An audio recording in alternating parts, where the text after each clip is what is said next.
Mid day মিলে খাবারের মান নিয়েও বারবার উঠেছে নানা অভিযোগ। সেই সময়ের অন্য ছবি দেখা গেল কুলতলির ভগবানচন্দ্র হাই স্কুলে।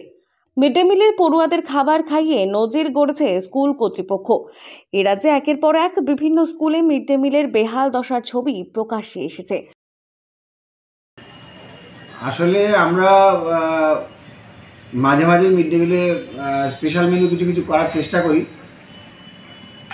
মাংস ভাত, তারপরে পায়েস, মিষ্টি, সিজনাল ফ্রুটস, এই সমস্ত। তো ছেলেমেয়েদের একটা দাবি ছিল ওরা বিরিয়ানি খাবে একদিন, তো সেই জন্য বিরিয়ানির উদ্যোগ।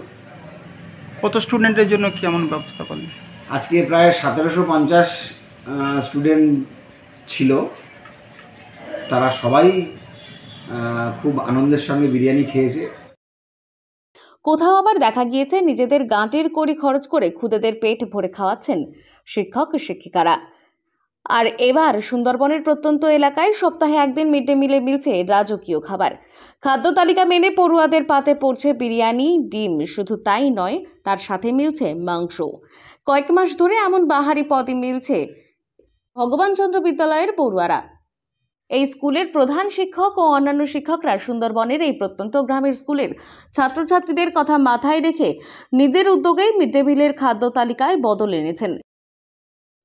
অ্যাকচুয়ালি আমাদের এই উদ্যোগটার পেছনে একটা কারণ আছে। আমরা চাই স্কুল একটা শিশুর কাছে একটা আনন্দের জায়গাতে পরিণত হোক। তো সেই আনন্দের জায়গায় পরিণত করতে গেলে যা যা করতে লাগে, তাদের কোনো ভীতি, তাদের কোনো দ্বিধা বা তাদের কোনো জড়তা যেন স্কুলে না থাকে, এটা তারই একটা অংশ বলা যায়। এই সমস্ত এলাকার পড়ুয়ারা বেশিরভাগই দরিদ্র পরিবারের, তাই মিড ডে মিলের খাবার যাতে তারা মন ভরে খেতে পারে সেই জন্য এই ব্যবস্থা। তাই সফল হয়েছে স্কুল কর্তৃপক্ষ।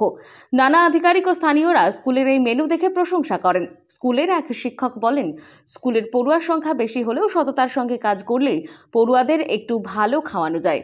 আর পাশাপাশি তিনি জানান, নিজেদের পকেট থেকে কোনো খরচ না করে এমনটা সম্ভব হচ্ছে, কারণ খুব নিপুণভাবে হিসেব করে গোটা ব্যবস্থা করা হয়েছে। তিনি জানিয়েছেন, একেবারে সারা মাসের বাজার করা হয়।